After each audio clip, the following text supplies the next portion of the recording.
اگر آپ کا تیل کے کسی بھی کنویں سے اس کو روک دیا جائے تو وہ تیل کا کنواں جو ہے ختم ہو جاتا ہے، جس کو کہتے ہیں تیل کا کنواں خشک ہو جاتا ہے۔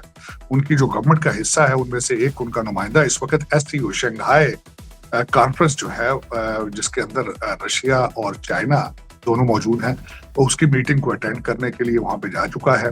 آصف صاحب ان کا نام ہے، کراچی کے رہنے والے ہیں، اور ان کی کمپنی کو ایلان مسک نے $60 بلین کا کی آفر کی ہے۔ میں سمجھتا ہوں ایک بہت بڑی بات ہے۔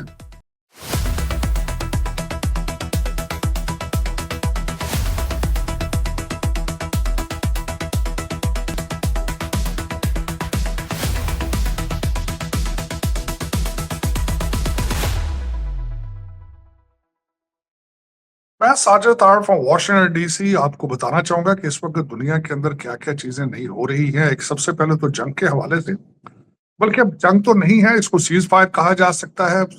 ایران کی ساری بندرگاہوں کا بلاکٹ جاری ہے، اور according to the White House اور according to the American administration, blockade کام کر رہا ہے۔ اور اس کے بارے میں کئی اس وقت اطلاعات، کئی خبریں اس وقت گردش کر رہی ہیں کہ شاید، اور واقعی یہ فیکٹ بھی ہے، کہ اگر آپ کا تیل کے کسی بھی کنویں سے اس کو روک دیا جائے تو وہ تیل کا کنواں جو ہے ختم ہو جاتا ہے، جس کو کہتے ہیں تیل کا کنواں خشک ہو جاتا ہے۔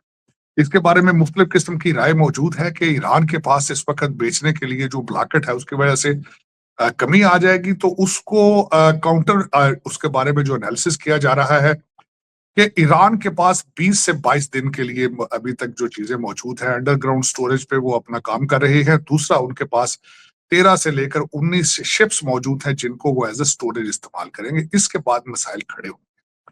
تو اگر ایک ٹائم فریم میں دیکھا جائے تو میرے خیال میں اس میں بھی 20-22 دن ہے، اس کے اندر اندر جو فیصلہ ہونا ہے۔ اس وقت ایران جو ہے، وہاں کے ان کی جو لیڈران ہیں وہ دورے کر رہے ہیں دوسرے ممالک میں۔ ان کا ان کی ایڈمنسٹریشن کا حصہ، ان کی جو گورنمنٹ کا حصہ ہے ان میں سے ایک ان کا نمائندہ اس وقت SCO شنگھائی کانفرنس جو ہے جس کے اندر رشیا اور چائنا دونوں موجود ہیں، وہ اس کی میٹنگ کو اٹینڈ کرنے کے لیے وہاں پہ جا چکا ہے۔ دوسرا، پاکستان کے پرائم منسٹر صاحب کا چائنا کا دورہ، اور ابھی ریسنٹلی ہمارے صدر آصف زرداری صاحب نے بھی چائنا کا دورہ کیا۔ وہاں پہ کئی اہم فیصلے ہونے والے ہیں، جس کے حوالے سے بتایا جائے کہ وہاں پہ جو J-35 طیارہ جو کہ پاکستان کو دینے کا وعدہ کر رکھا ہے چائنا نے، اس کے بارے میں وہاں اس کی فیکٹری کا دورہ بھی زرداری صاحب کو کرایا گیا، شاید اس حوالے سے کہ اس وقت خبریں گردش کر رہی ہیں کہ چائنا بھی وہاں پہ کئی اہم فیصلے ہوں گے۔ اور یہاں پہ سب سے بڑی بات یہ بھی ہے کہ کیا 20 یا 22 دن اگر ایران کا بلاکٹ رہتا ہے تو وہاں کا زیادہ تیل تو چائنا جا رہا تھا، چائنا کے ساتھ سروائیو کرے گا، حالانکہ ان کے پاس اپنے سٹوریج کے ایک وسیع ان کے پاس گنجائش موجود ہے۔ یہ تو صورتحال تھی جنگ کے حوالے سے۔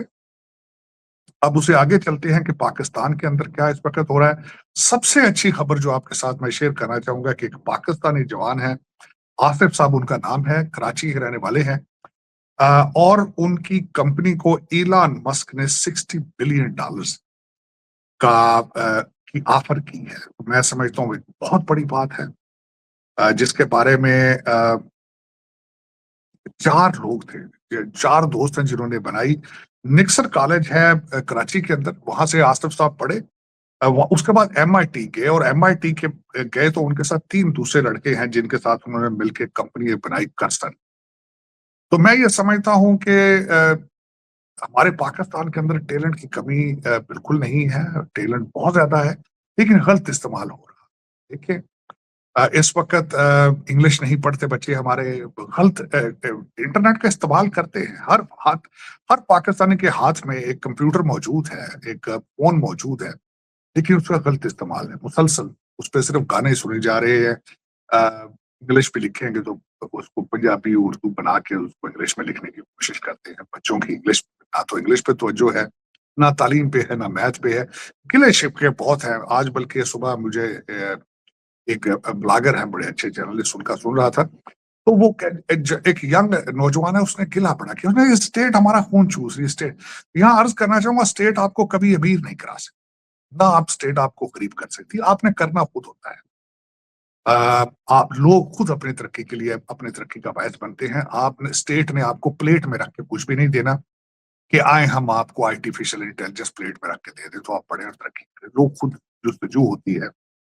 और मैं हमेशा ये कहता हूँ, अगर एक शहर में आपके पास अपॉर्चुनिटी नहीं तो कराची चले जाएं। कराची वालों को नहीं वहां पे तो लाहौर आ जाए। मैंने लोग देखा है।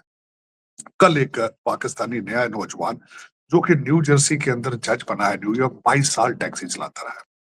तो दर हकीकत इसमें ऊपर चलाएं आपको, इसमें मेहनत में कोई भी गिला नहीं है। मैंने खुद सारी जिंदगी मेहनत की है। बल्कि मेरे खिलाफ तो ये पीटीआई के लौंडे लपाड़े ये हमेशा मेरे खिलाफ जाते, इस्तेमाल करते, कहते ये टैक्सी ड्राइवर है। मैं बिल्कुल टैक्सी चलाता रहा हूँ, वॉशिंगटन डीसी में टैक्सी चलाता रहा हूँ, उसमें कोई मुझे इसमें शर्म नहीं है। मुझे आज भी कोई कहे टैक्सी ड्राइवर तो मैं एक्सेप्ट करूंगा, मैं टैक्सी ड्राइवर। लेकिन ये बात है कि मैंने एलएलबी किया, एलएलएम किया, 2 दफा लॉ स्कूल गया। ये भूल जाते हैं। खासकर मैं हैरान हूं कि ये पीटीआई के लौंडे लपाड़े जो खुद टैक्सी ड्राइवर रहे हैं या अभी भी चला रहे हैं, वो भी मेरे ऊपर एतराज करते हैं कि ये टैक्सी चलाता रहे। इससे अलावा आप बात करते हो, मैं तो 7 लेवल पे जॉब करता रहा। ये इन लोगों को ये जरूर बताऊंगा, मेरे पास 30 के करीब अपने पेट्रोल पंप भी थे। मैं वहां भी काम अपने हाथों से करता था। इनकी इतला के लिए अर्ज है। और आज मेरे पास 600 से ज्यादा एम्प्लॉई हैं इस वक्त अमेरिका के अंदर। लेकिन ये ज़हन छोटे, ये छोटे ज़हन, मैं हमेशा अर्ज़ कर रहा हूँ, छोटी सोच होगी तो आप छोटे हो जाएँगे, बड़ी सोच होगी तो बड़े हो जाएँ। कोशिश करें कि इस बच्चे आसिफ ने अगर कर दिखाया है तो आपके बच्चों, मैं हमेशा आपको कहता हूँ, खुदारा अपने ऊपर तरस फरमाए, अपने बच्चों को इंग्लिश और मैथ की तालीम और उन्हें कहीं आगे बढ़ने की तरक्की की जुस्तजू है, सबसे ज़्यादा वो इम्पोर्टेंट। दूसरी एक बात जो है मैं समझता हूँ इस वक़्त बड़ी सोशल मीडिया के ऊपर है, बल्कि मैंने उस पे ट्वीट भी की है कि हमारे पड़ोसी जो है वो क्या कर रहे हैं। जो एक फेक विश्व गुरु है, वहां पे एक उड़ीसा के अंदर एक बंदा है, उसने अपनी बहन की डेड बॉडी को उठा के काफी सफर करके बैंक में ले गया और उसका वहां पे 19,300 या 400 रुपया था। इसके लिए उसने अपनी बहन की बॉडी को पहले कब्र से निकाला और फिर बैंक ले उसको। देखिए, पहले तो मैंने समझा शायद ये फेक न्यूज है, लेकिन कल न्यूयॉर्क पोस्ट ने उसके ऊपर आई कि $211 के लिए, तो क्या कीमत $211 के लिए कोई बहन की बॉडी को निकाल के कब्र से बैंक ले जाएगा? और आप कहते हैं हम दुनिया की 5वीं बड़ी इकॉनमी है, हम तो विश्व गुरु हैं। पाकिस्तान के बारे में देखें, ऐसा वहां पे इंसान बैठा है, भूखे हैं, भिखारी हैं, ये हैं वो खुद अपने हालात कभी आपने देखे हैं? दूसरा, मैं अर्ज करना चाहूंगा कि मई का महीना आने वाला है, नए पाकिस्तान की बुनियादें कब रखी गई थी? 10 मई, 9 या 10 मई। और इस वक्त आज भी आपका दुश्मन जो है वो तैयारी क्या करता है? इलेक्शन जीतता है एंटी पाकिस्तान और anti Muslims living in India. तो एक तो 10 मई आने वाला है, आपको एहतियात करनी चाहिए, शायद दोबारा इस तरह की कोई हरकत ना करे। और दूसरा, मैं रिक्वेस्ट करूंगा, ये जो पाकिस्तान के कुछ अच्छे घरों के बिगड़े बच्चे हैं, एहतियात करें कि आप उनकी प्रॉक्सी ना, पाकिस्तान से मोहब्बत करने की कोशिश करें। पाकिस्तान नहीं तो हम कुछ भी नहीं। आप चाहे कितनी भी अच्छी इंग्लिश बोल लें, आप अपने बाल, अपनी आंखें जितनी भी चेंज करने की कोशिश करें, आप मीलों से पाकिस्तानी लगते हैं, पाकिस्तानी ही लगेंगे। अच्छा, तो कोशिश करें, पाकिस्तान से मोहब्बत करें जहां भी रहें। इस वक्त पिछले दिनों अ, कई खबरें आ रही थी, मुझे एक खबर पे एतराज था कि केपी के अंदर वहां से 30 लाख का खर्चा करके एक स्टेडियम के अंदर असेंबली का इजलास कराया गया।